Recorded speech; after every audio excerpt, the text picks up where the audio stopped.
নমস্কার বন্ধুরা, সবাই কেমন আছো? এই যে দেখো, তোমাদের জন্য নিয়ে আসলাম আরেকটা রেসিপি, কাঁচা কাঁঠালের তরকারি। এঁচড় বলে আর কি এটাকে, কিন্তু আমাদের এখানে কাঁচা কাঁঠালে বলে। এই যে দেখো, আমি প্রথমে কড়াইতে জল দিয়ে, জলটা ফুটন্ত অবস্থায় আমি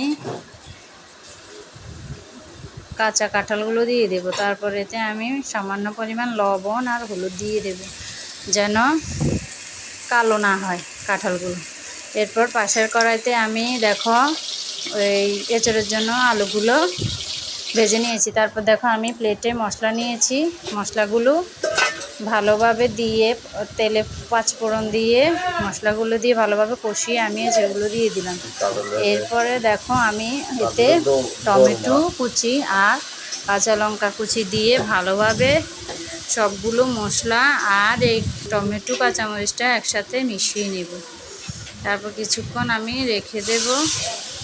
এরপর আমি এতে পরিমাণ মতো জল দেব। তারপর আমি এগুলাকে সবগুলোকে একসাথে মিশিয়ে নেব।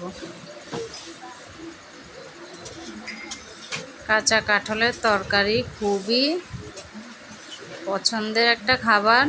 তোমরা চাইলে বাসায় তৈরি করতে পারো। এসব আরেকভাবেও রান্না যায়, ওইটা আর কি পেঁয়াজ রসুন দিয়ে রান্না করে, কিন্তু আমি নিরামিষভাবে রান্না করলাম। এইভাবে খেতে পছন্দ হয়। এই যে দেখো, আমি এঁচড়গুলোকে ঢাকা দিয়ে দিলাম আলুটা আর এঁচড়গুলো সেদ্ধ হওয়ার জন্য। তারপর দেখো আমি এতে এগুলো একটু ফুটে আসলে তারপর দেখো আমি এতে গরম মশলা বাটা অ্যাড করলাম। এরপর আমি লাড়াচাড়া দিতে হবে। তারপর দেখো ফুটে আসছে। এখন আমি এটাতে হিং দিয়ে দেব। তোমরা যদি এখানে হিং না দিতে চাও তাহলে এটা নাও দিতে পারো।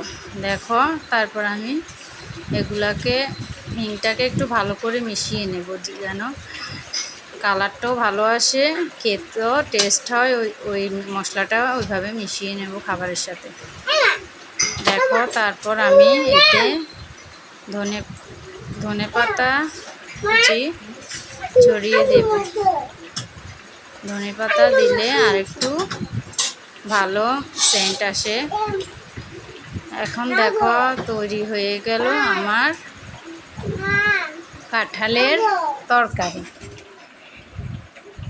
এখন আমি একটা প্লেটে দেখো পরিবেশন করলাম। দেখো আজকে তোমাদের যদি কাঁঠাল ভালো আলু লাগে তোমরা দিয়ে রসা। অবশ্যই লাইক কমেন্ট শেয়ার করবে। আর যারা যারা খেতে চাও আমাদের বাসায় চলে আসো। নমস্কার বন্ধুরা, টাটা।